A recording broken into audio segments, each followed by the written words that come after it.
Yeah, and then there we see the Riverbank Court, which is right there next to Mass Avenue. This is now an MIT graduate dormitory, but it was built quite a few years prior to the construction of the MIT complex in the early 1890s. I introduced this slide because I think that this is one of those historical might-have-beens. I think had it not been for MIT coming to the edge of the river, this is the kind of development that you would have seen along the entire... I think that's the kind of development that the developer would have liked to see there, but then I think the real estate market crashed and there was nothing there for a long time, and I think they were very happy to see MIT coming there. Well, that was the Depression of 1893. Yeah, I think that, when we get to BU, talk about BU shortly, a similar type of thing happened with the development of the Boston University campus. Yeah, you have one more picture of MIT on Memorial Drive. This is looking from the Massachusetts Avenue intersection down Memorial Drive in the direction of East Cambridge. So that again, very, very small trees. Now it's a wonderful canopy, and the DCR, it was still the MDC at the time, did this wonderful historic parkway project to make the parkland bigger. They removed parking, and so that is today also a wonderful way for people to commute to work and to enjoy the beauty of the parklands. But now let's go back to the other side of the river. You have a picture here of the Alexander Graham Bell Tower, which is not there today. That's correct. Well, what happened is that in Boston University was, again, in the Back Bay. It was on Boylston Street. It sat on a parcel of land where the annex to the Boston Public Library now sits. And they needed room to expand, and it wasn't available in the Copley Square area.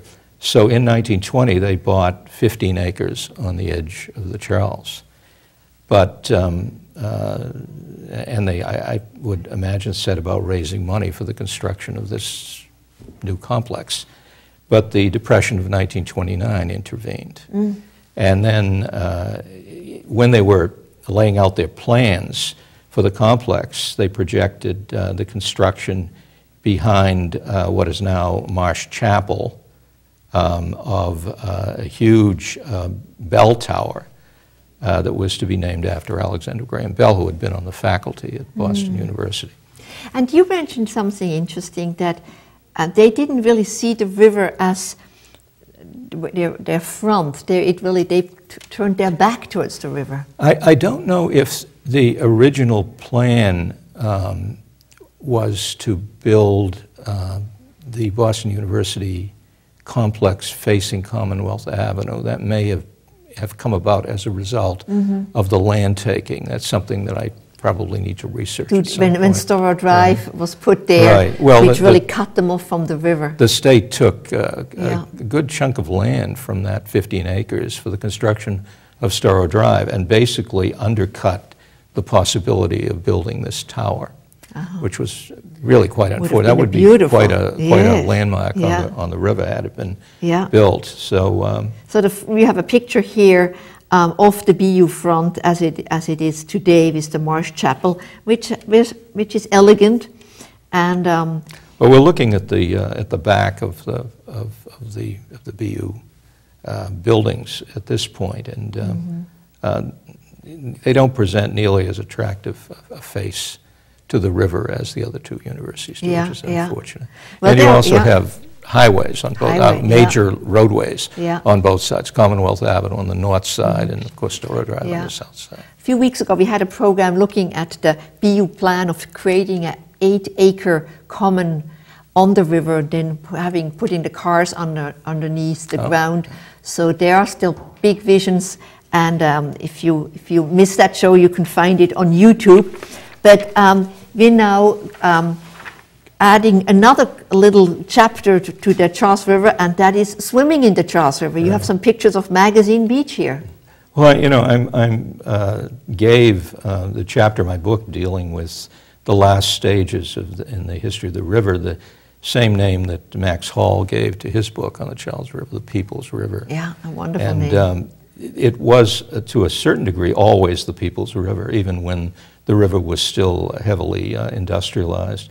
And the first view here is of Magazine Beach, as it looked in the 1930s. And what you see across the river is the headquarters, or a complex of buildings that belong to the Boston Consolidated Gas Company. Yeah, and then the next picture is in about 1955, when the Charles River was closed for swimming. I think it had always been dirty, but people became aware of it. Right. Yes.